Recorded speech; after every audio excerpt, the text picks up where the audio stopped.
आइए बच्चे, कुछ क्वेश्चंस लेकर मैं आपके पास आया हूँ। अभी कुछ एआईटीएस क्वेश्चंस जो चल रहे हैं, कुछ एआईटीएस का प्रैक्टिस पेपर्स में से कुछ क्वेश्चन लिया हूँ मैं यहाँ पे, और चलते हैं हम कुछ क्वेश्चंस का डिस्कशन करते हैं। मोस्ट प्रोबेबली लगभग 10 क्वेश्चन करेंगे और ये काफ़ी इंपॉर्टेंट क्वेश्चंस होते हैं अपने एग्जामिनेशन के लिए, आइदर वो जेईई मेंस का हो या फिर नीट के लिए हो। अभी जैसे क्वेश्चन दे रखा है, which of the following aldose is D erythrose. Aldose का मतलब तो पता चल रहा है कि एल्डिहाइड हो रहा है, क्लियर है बात। और डी इरिथ्रोज, इरिथ्रोज बोलते हैं उसको जिसमें सेम एटम्स जो होंगे, वैलेंसीज जो होंगे सेम साइड होंगे, ठीक है, फिशर प्रोडक्शन में।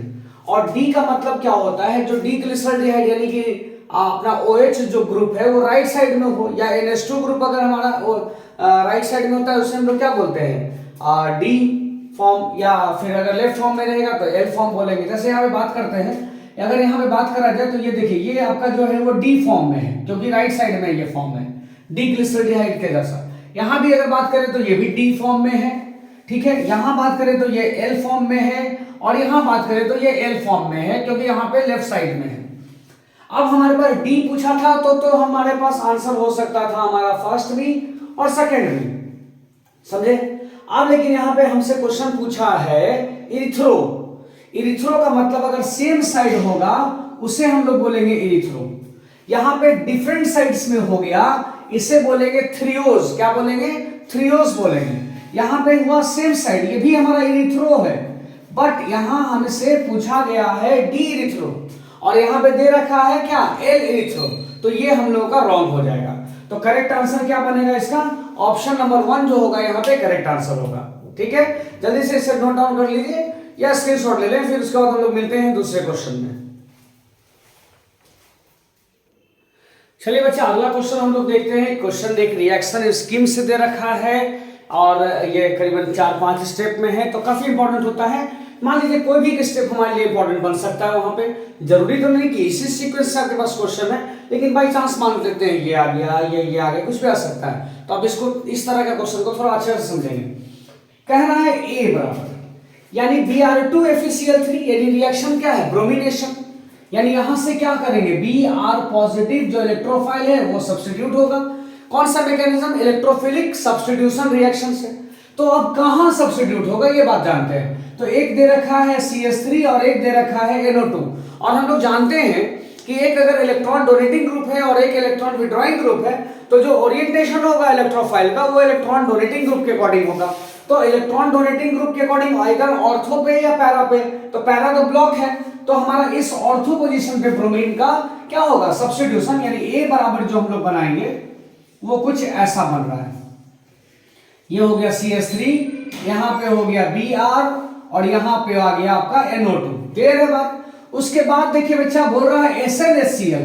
SnHCl का काम क्या होता है, नाइट्रो ग्रुप को, कंपाउंड को रिड्यूस करना NH2 में। यानी जो हमारा B नंबर बनने जा रहा है वो B नंबर अपना बन जाएगा NH2, यहां आ गया ब्रोमीन है और यहां CH3 है। उसके बाद दे रखा है NaNO2HCl, इसके जगह पे आपको एग्जाम में HNO2 भी दे रख सकता है, जिसको हम लोग बोलते हैं नाइट्रस एसिड।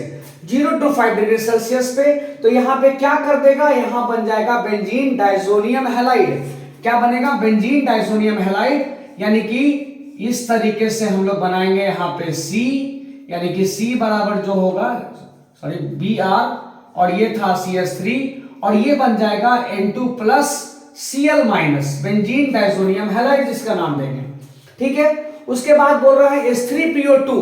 जब बेंजीन डाइजोनियम हैलाइड का रिएक्शन हम लोग H3PO2 और वाटर से करें, जरूरी नहीं कि वाटर भी दे रखा, हाँ, सिर्फ H3PO2 रहे, या यहां पर आपको दे सकता है इथेनॉल CH3CH2OH, ठीक है। इसका मतलब माइल्ड एसिड जब देते हैं तो ये डाइजोनियम का जो N2 है वो रिप्लेस करता है हाइड्रोजन से, यानी यहां पे बन जाएगा आपका, ये हो गया CH3 और ये रह गया ब्रोमीन।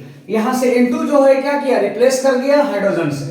अब हमको लास्ट स्टेप में दिया रखा है KMnO4, हालांकि इसे KMnO4OH माइनस रहता है, बेयर्स रिएजेंट जिसे बोलते हैं। ये करता क्या है, बेंजाइलिक हाइड्रोजन रखने वाले कंपाउंड को, बेंजाइलिक हाइड्रोजन अल्काइल बेंजाइल को, अल्काइल बेंजीन को किसमें कन्वर्ट कर देता है, बेंजोइक एसिड में। लेकिन कैसा?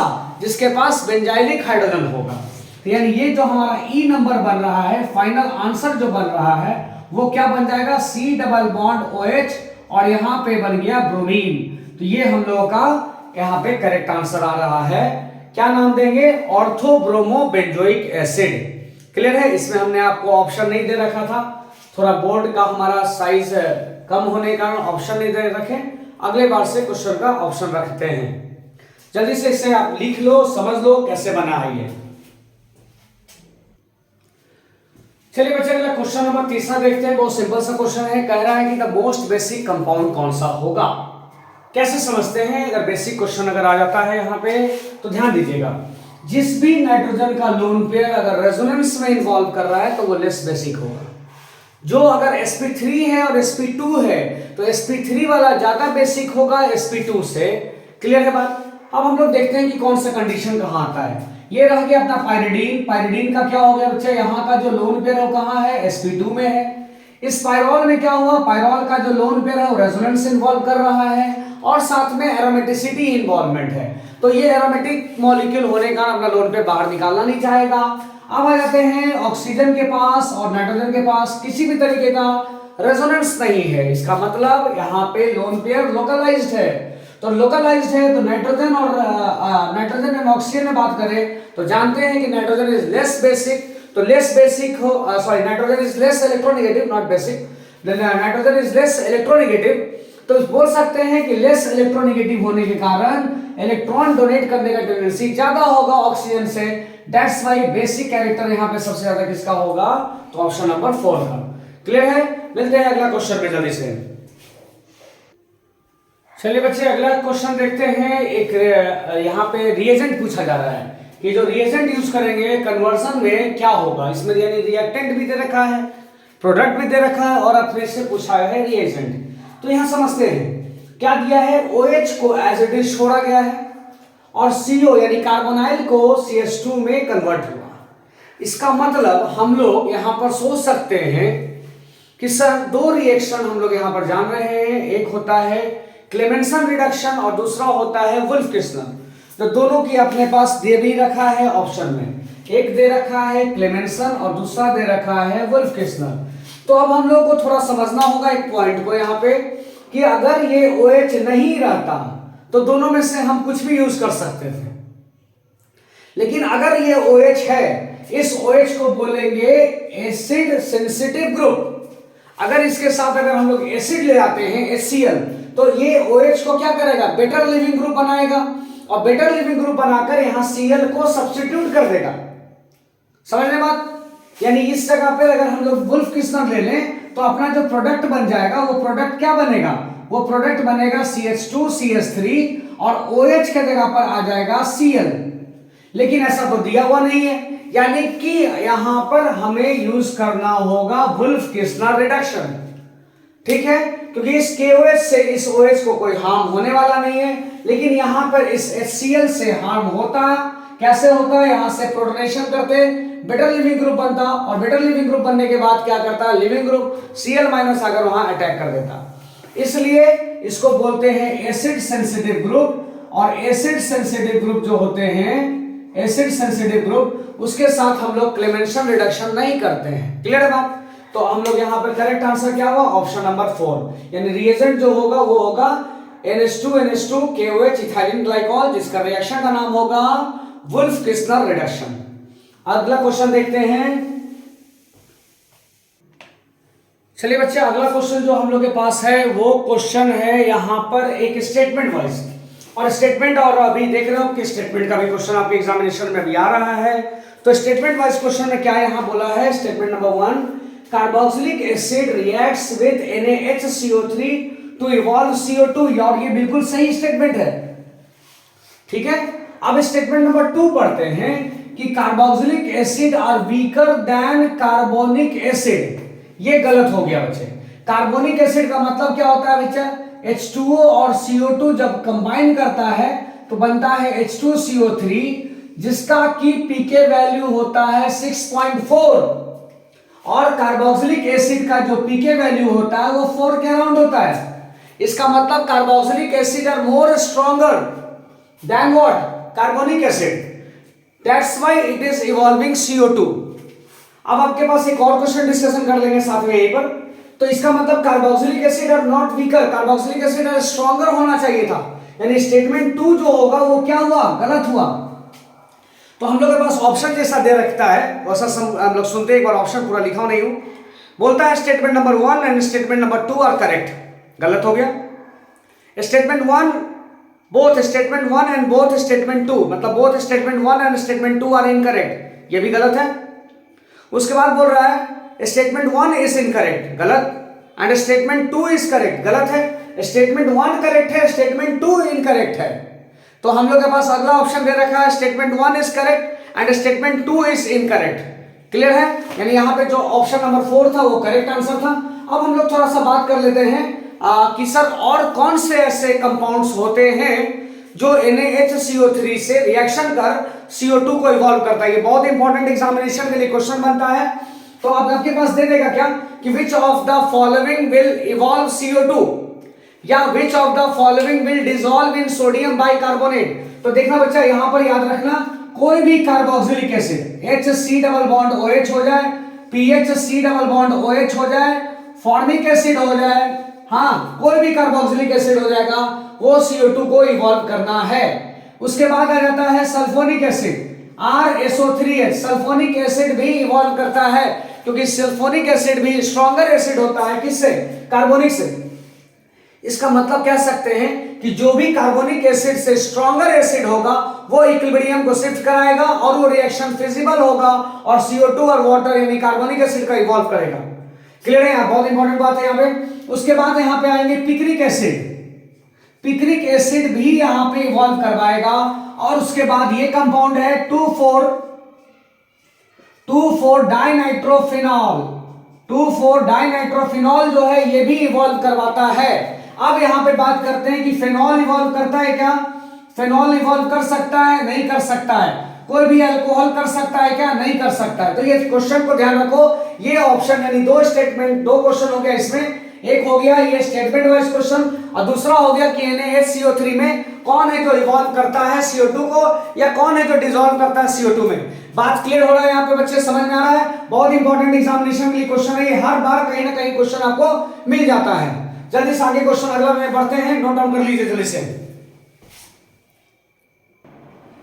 चलिए बच्चे अगला क्वेश्चन देखते हैं। सिंपल सा क्वेश्चन दे रखा है कि पेंट 1 इन का रिएक्शन अगर HBr पेरोक्साइड से करते हैं तो क्या होगा।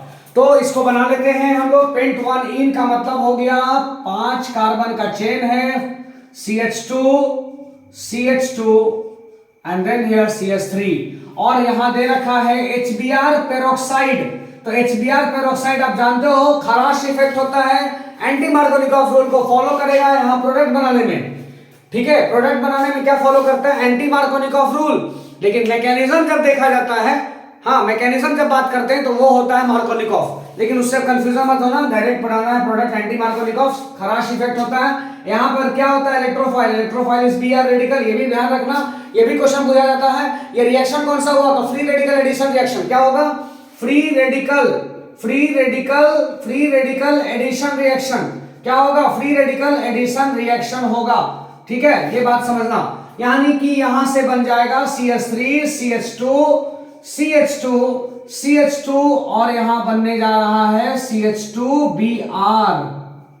क्या बनने जा रहा है, CH2Br, यानी बोल सकते हैं 1 ब्रोमोपेंटेन। क्या बोलेंगे, 1 ब्रोमो, 1 2 3 4 5, यानी क्या बोलेंगे 1 ब्रोमोपेंटेन। और ऑप्शन नंबर क्या होगा, 2 जो होगा वो करेक्ट होगा। क्लियर है, चलिए मिलते हैं अगला क्वेश्चन में, जल्दी से नोट डाउन कर लीजिए।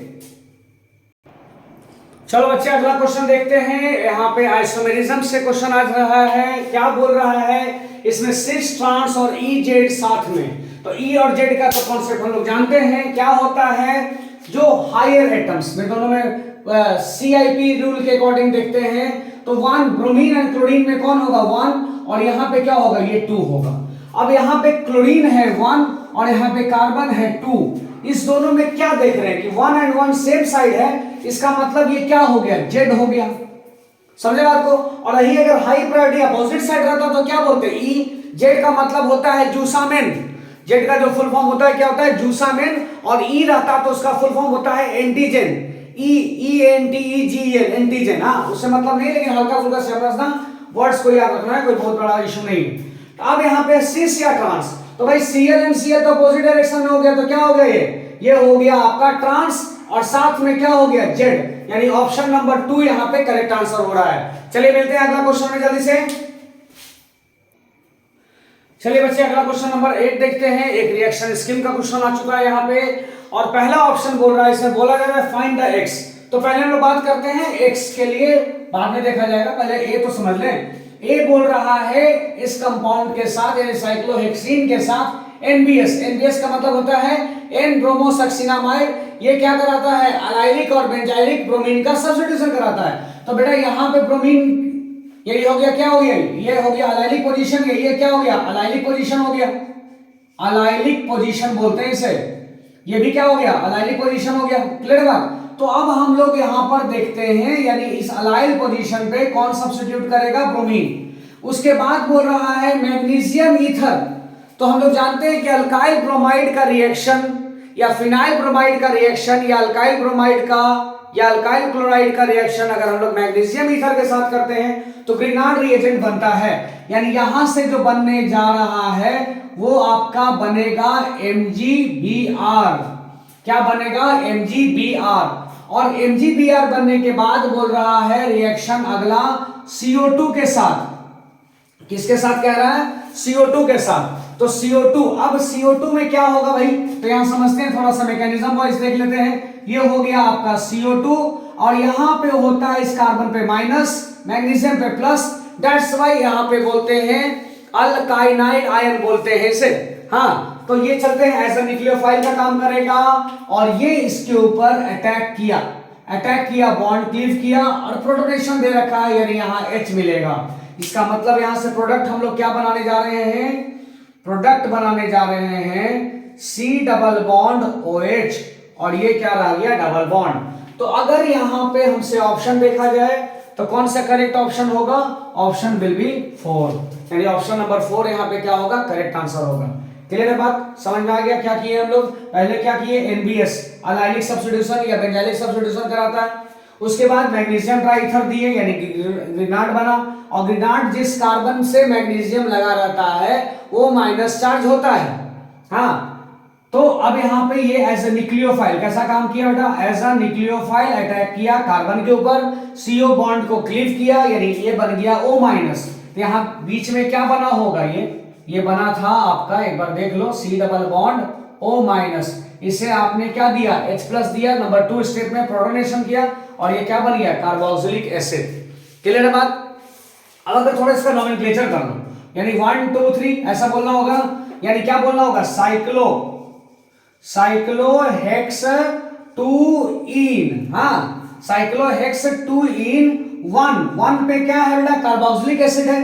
अब ये कैसा है, इसके साथ तो काउंटिंग में ले नहीं सकते, बाहर है, तो यानी क्या बोलना होगा, 1 कार्बोक्सिलिक एसिड, ये हमें बताना होगा इसका नाम। ठीक है, अगर आईयूपीएससी पूछता रहता तो, लेकिन यहाँ सिंपल सा नाम दिया हुआ था। चलिए फिर मिलते हैं जल्दी से अगला क्वेश्चन में। चलिए बच्चे अगला क्वेश्चन देखते हैं। एक कंपाउंड दे रखा है, एनसीईआरटी से क्वेश्चन है ये, केमिस्ट्री एवरीडे लाइफ बोल सकते हैं, सिंपल सा एनसीईआरटी में भी दिया हुआ है। अब ये पूछता है ये कंपाउंड किस यूज के लिए करते हैं, इज यूज्ड एज। तो इसके पहले तो हम लोग जानेंगे ना कि कंपाउंड है कौन। ये कंपाउंड बेटा कौन है, एस्प्रिन बोलते हैं इसे कॉमन में। क्या बोलते हैं, एस्प्रिन। और एस्प्रिन आप जानते हो किस किस के लिए यूज करेगा, एंटीसेप्टिक तो होगा नहीं, एंटीबायोटिक तो होगा नहीं, एनाल्जेसिक। क्या होता है एस्प्रिन, एनाल्जेसिक। इसका थोड़ा सा बात करते हैं कैसे ये बनता है। ये बनता है, इसका एक और नाम होगा, इसका नाम होगा यहाँ पे हम लोग बोलेंगे एसिटाइल सैलिसिलिक एसिड। इसका नाम आप क्या बोल सकते हैं साथ में, इसका नाम बोलेंगे एसिटाइल सैलिसिलिक एसिड। समझे बात को। तो ये कैसे होता है बच्चे, इसको समझते जरा सा। ये होता है क्या, फिनॉल। हाँ, ये क्या होता है, फिनॉल एंड कार्बोक्सिलिक एसिड। ये हुआ क्या, ये हुआ आपका सैलिसिलिक एसिड। और इस सैलिसिलिक एसिड का रिएक्शन हम लोग करवाते हैं एसिटाइल, यानी कि एसिटाइल आना है तो एसिटिक एनहाइड्राइड से, C डबल बॉन्ड O समझ रहे बात, H प्लस के प्रेजेंस में, तो ये यहां से H रिमूव होता है, एक एसिटाइल ग्रुप यहां से बाहर निकलता है और ये बन जाता है आपका एसीटेट, यानी ये हो गया कार्बोक्सिलिक एसिड और ये हो गया आपका O C double bond CH3, जिसको दे रखा है OCOCH3, यानी इसको एक्सपैंड करेंगे तो क्या बोलेंगे OCOCH3, यही है वो एस्प्रिन। क्लियर है बात। एस्प्रिन का यूज आप देखे होंगे केमिस्ट्री लाइफ में, आपको मिलेगा। एस्प्रिन का यूजेस वगैरह बहुत इंपॉर्टेंट होता है, जैसे कि इसका काम करता है ब्लड क्लॉट को ही ब्लड क्लॉटिंग से बचने के लिए, ये हार्ट पेशेंट को दिया जाता है हार्ट अटैक से रोकने के लिए, ठीक है। और यहाँ पे इसका नाम क्या बोले थे हम लोगों ने, एसिटाइल सैलिसिलिक, ये हो गया इसका IUPAC name, acetyl salicylic acid. Clear है। चलिए क्वेश्चन नंबर अगला देखते हैं। चलिए बच्चे अगला क्वेश्चन देखते हैं। इसमें बोला जा रहा है कि कौन सा ऐसा रिएक्शन है जिसमें कि बेंजल्डिहाइड प्रिपेयर नहीं होगा। बेंजल्डिहाइड प्रिपेयर नहीं होगा, बेंजल्डिहाइड मतलब समझ रहे हैं, बेंजीन पे CHO। अब हम जानते हैं फर्स्ट रिएक्शन एनसीईआरटी का नेम रिएक्शन में है, कौन सा रिएक्शन होगा ये, गेटरमान कोच रिएक्शन, गेटरमान कोच रिएक्शन। और इससे क्या बन जाता है, इससे बन जाता है बेंजल्डिहाइड, ठीक है, यानी ये तो फॉर्म किया। आ जाते हैं ऑप्शन नंबर 2 में। ऑप्शन नंबर 2 में दे रखा है benzoic acid, red phosphorus and then HI, ये यहां से बेंजल्डिहाइड को फॉर्मेशन नहीं करने जा रहा है। क्लियर है बात। अब आ जाते हैं CH3 टॉलिन का रिएक्शन CrO2Cl2 क्रोमाइल क्लोराइड के साथ, CrO2Cl2 का मतलब क्या हो गया, क्रोमाइल क्लोराइड। ये कौन सा रिएक्शन हो गया, ये हो गया इटार्ड रिएक्शन, इटार्ड रिएक्शन, ठीक है। ये क्या करता है, ये भी आपका बेंजल्डिहाइड का फॉर्मेशन कर देगा, CHO, ठीक है। अब उसके बाद देखो COCl, ये क्या हो गया, H2PdBSO4, ये कौन सा रिएक्शन हो गया भाई, रोजनमैन रिडक्शन हो गया, रोजनमैन रिडक्शन बोलेंगे, है ना। अब रोजनमैन रिडक्शन में क्या करता है, COCl को हम लोग किस में कन्वर्ट कर देंगे, CHO में कन्वर्ट कर देंगे, यानी ये CHO में कन्वर्ट हो गया। और इस रिएजेंट का नाम क्या है, इस रिएजेंट का नाम है लिंडलर्स कैटलिस्ट। क्या नाम है, H2PdBSO4 का लिंडलर्स कैटलिस्ट, लिंडलर्स कैटलिस्ट नाम होता है इसका। ये एक काम और करता है बेटा, ये अल्काइन को सिस अल्कीन में कन्वर्ट करता है, इंटरनल अल्काइन होना चाहिए, हाँ, जैसे कि ब्यूट-2-आइन होना चाहिए, उसको वो सिस अल्कीन में यानी कि सिस ब्यूट-2-इन में कन्वर्ट कर देगा। लेकिन यहीं पर अगर हमारे पास ब्यूट-1-आइन रहे, उसको सिस में नहीं बना पाएगा, अल्कीन में तो बनेगा लेकिन सिस में नहीं बनेगा। क्लियर है। तो ये बच्चे कुछ क्वेश्चंस था, लगभग 10 क्वेश्चन हम लोगों ने किया है एक AITS पेपर से, और इसी तरीके से कोशिश हमारा है कि हर दिन आपके साथ मिलते रहे। व्यस्तता रहने के कारण ऐसा होता है कि हर दिन वीडियो नहीं बना पाता हूं, ठीक है, कोशिश करता हूं, लेकिन ऐसा नहीं होता है तो उसके लिए क्षमा है, क्षमा मांगता हूं उसके लिए। लेकिन हमारा कोशिश है कि हर दिन आपके सामने आऊं, ठीक है। और ये 10 क्वेश्चंस आप लोग क्या करो, जरूर एक बार देखो, कहीं ना कहीं बहुत अच्छे से क्वेश्चन का कलेक्शन मैं दे रहा हूं। और फिर वही बात, ज्यादा समय नहीं लूंगा आप लोगों का, और वही बात कहूंगा, पढ़ते रहिए, लगे रहिए, क्या होगा इसका चिंता मत कीजिए, कॉन्फिडेंस के साथ लगिए, पॉजिटिविटी के साथ रखिए। ये मत सोचिए कि क्या होगा, क्या होगा, कुछ नहीं होगा, रिजल्ट आएगा, ठीक है। नहीं कुछ हुआ तो कम से कम एक्सपीरियंस, एक अच्छा एक्सपीरियंस मिलेगा, एकदम बी फैक्ट। नहीं कुछ होगा तो एक अच्छा एक्सपीरियंस मिलेगा, आप समझ जाओगे ना कि हम कितना दूर तक पहुंच चुके हैं, ठीक है। मिलते हैं हम लोग अगले वीडियो में, अगला क्वेश्चन नहीं बोलूंगा, अगले वीडियो में। 10 क्वेश्चन कर दिया हूं, काफी टाइम लग जाता है, तो चलिए ठीक है, okay, bye bye, take care.